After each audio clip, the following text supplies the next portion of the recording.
May 2009. Life goes on. Lots of books read this month, so let's jump right in. The first book that I read in May of 2009 was Earthworm Gods: Selected Scenes from the End of the World by Brian Keene. This is a short story collection set in the world of Earthworm Gods or the Conqueror Worms, if you have the leisure copy. And I believe this is another one. This is a limited edition.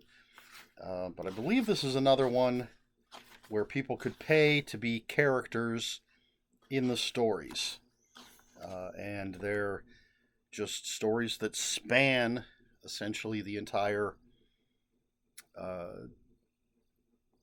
Earthworm Gods storyline. If you've read the first book, I think there's two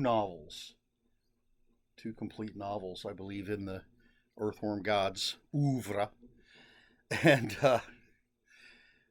this, I believe, starts before the events of the first book, ends after the events of the last book. Again, it's been a long time since I've read it, but I love Earthworm Gods, killer worms amongst many other things. And so, great, in my opinion, great short story collection, Earthworm Gods: Selected Scenes from the End of the World by Brian Keene. Next up, we have Death Mask by Graham Masterton. And our main character is Molly. She is attacked by a masked psycho, and now she's got to help, but she survives. Obviously, she's our main character. She's going to help the police try to find this crazed killer, but weird things start happening. She's an artist, and it seems that her artwork is coming to life, so now maybe there's more than one of these masked killers, because she did like a sketch artist thing. And I believe her mother is a tarot card reader or something like that. But they're trying to stop whatever the hell's going on. Classic Graham Masterton. And he has a couple other books with death in the title, and I don't know if they're all part of a series or if this is a standalone, but it's good Graham Masterton stuff. Death Mask. Next up, we have Sacrifice by John Everson. It's a leisure book, and this is the second book in a trilogy, and I'm just going to go with back cover copy here. They're coming. They are a race of sadistic spirits known as the Kerberide, and they are about to arrive in our world. Apparently my reading skills, at least reading out loud skills, are terrible. They're about to arrive in our world, bringing with them horrors beyond imagination. The secret to summoning and controlling them has fallen into the hands of a beautiful, sexy, and dangerously insane woman. Ariana has dedicated her life to unleashing the demons in our realm through a series of human sacrifices, erotic rituals of seduction and slaughter. As she crosses the country, getting ever closer to completing her blood-drenched mission, only three figures stand in her way: an unwilling hero who has seen the horrors of the Kerberide before, a burgeoning witch, and a spiteful demon with plans of his own. So this is the follow-up to Covenant, and I think the third book is Redemption, something like that. I'm not 100% sure. But it's just, again, it's good John Everson stuff. I say again because I just said it's good Brian Keene stuff. This is good John Everson stuff. I'm a fan of his work, and this is a good one. Sacrifice, John Everson. Then we have Dead Cat Bounce by Gerard Hourner. Never sure how you pronounce his name. Houarner. Horner would be the simplest way, but there's a lot of vowels in there. This is a short story collection with the character Dead Cat, who was, I believe, created by the artist Gak.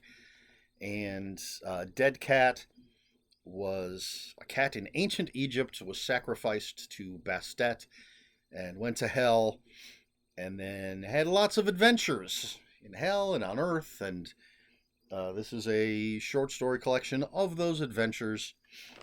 A fun little book. Uh, Difficult to find, I think. It was a heavily illustrated copy, is what I had. Dead Cat Bounce, Gerard Horner, I'm going to go with.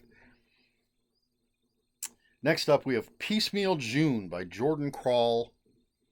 And our main character is Kevin. He lives above a porno shop where there's a tarot card reading cat named Mithra. And the cat starts bringing him latex body parts. Starts with an ankle, then there's an eye, and then more parts. And Kevin decides he's going to put all these parts together to make himself a sex doll.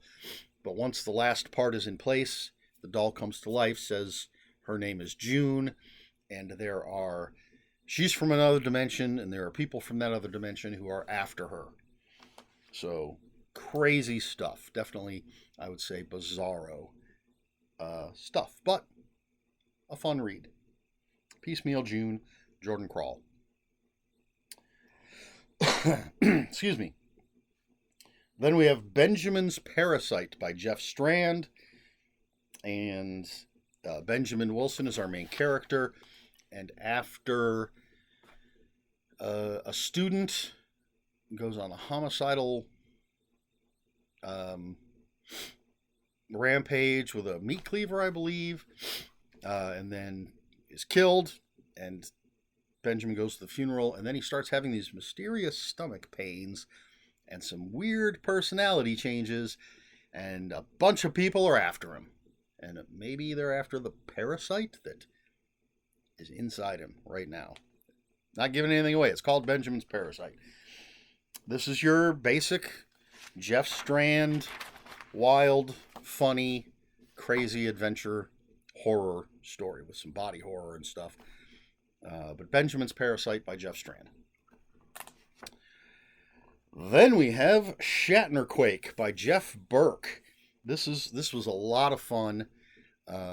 There's the first ever, I believe it's the first ever ShatnerCon, a convention dedicated completely to William Shatner. They're showing everything he's ever done, and a reality bomb is set off, and every version of William Shatner becomes real. So you've got Captain Kirk, you've got T.J. Hooker, you've got, Rescue 911 William Shatner, you've got the animated Kirk William Shatner, you've got the Priceline William Shatner, is it Denny Crane from The Law Show? Singing William Shatner. All of them, every version, and they're all now trying to kill the real William Shatner. But you don't fuck with William Shatner.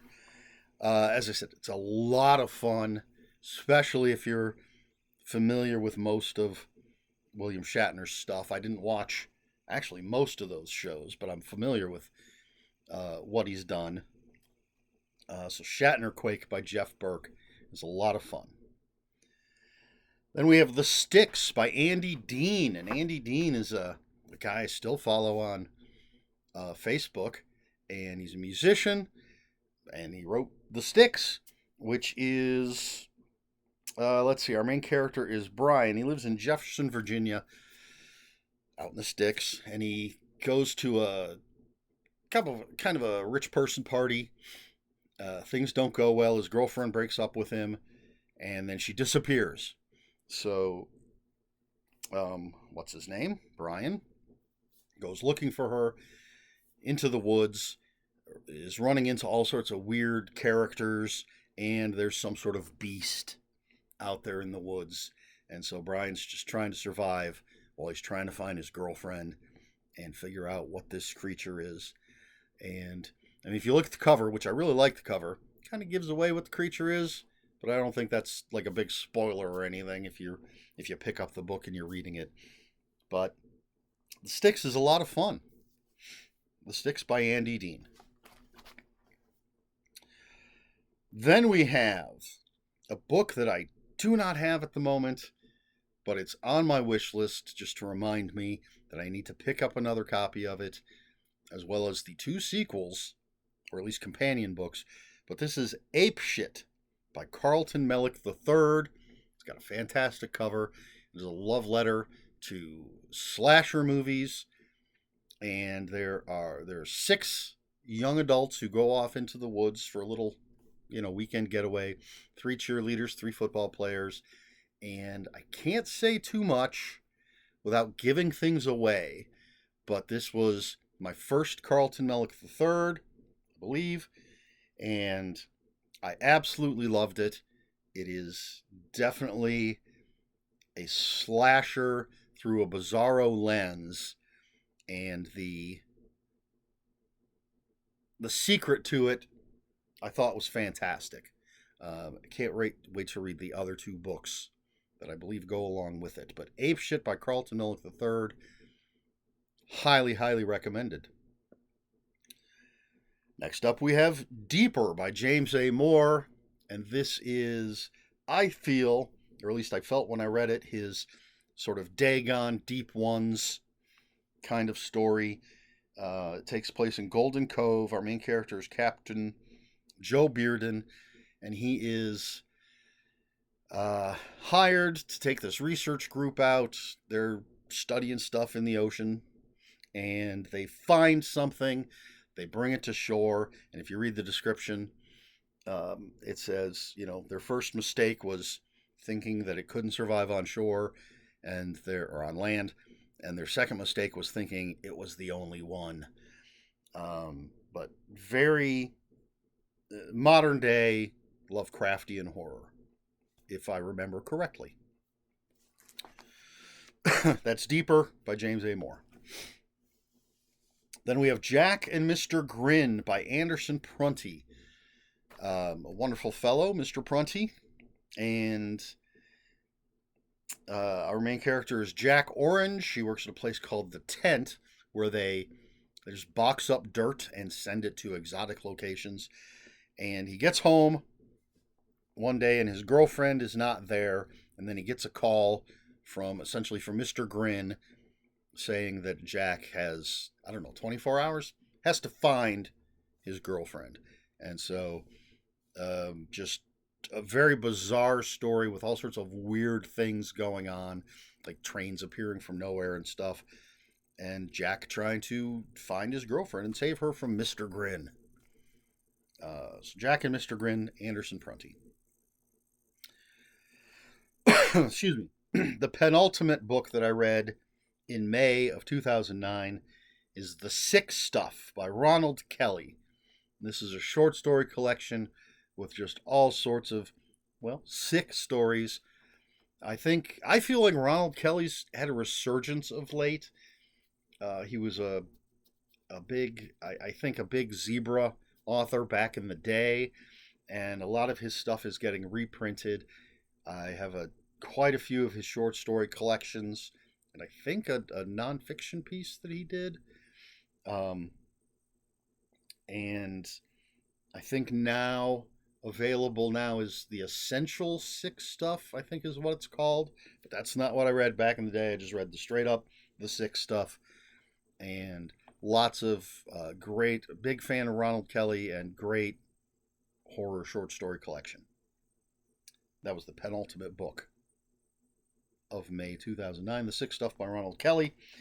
The last book I read, appropriately, maybe, was The Last Motel by Brett McBean.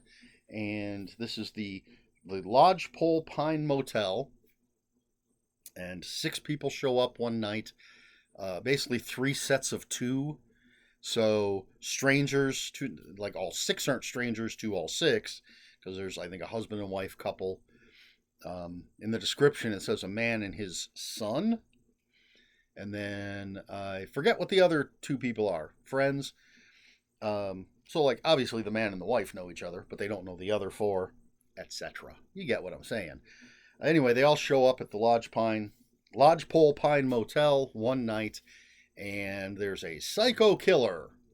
And it could be any one of them. Maybe it's not one of them. The woman that runs the motel has secrets of her own. It's very violent, but it's a nice, interesting sort of mystery slasher type of thing. I enjoyed it very much. The Last Motel by Brett McBean. And that's everything that I read in May of 2009. And I did not think of a question ahead of time. I had plenty of time to think about it. Let's just go with, what do you think of William Shatner? So many, as an actor, he's entertaining.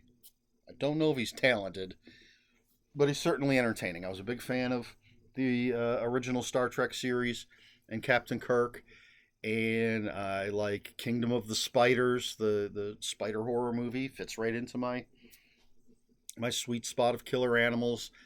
As I said, I didn't watch the Law show that he was in. I didn't watch Rescue 911. I find his rendition of Rocket Man very amusing, although I love Stewie's version of it. Stewie Griffin from Family Guy doing William Shatner, doing Rocket Man is fantastic. There have been plenty of, I've heard good stories about him, possibly more bad stories about him, so I really don't know how he is as a person, but he's entertaining enough to watch.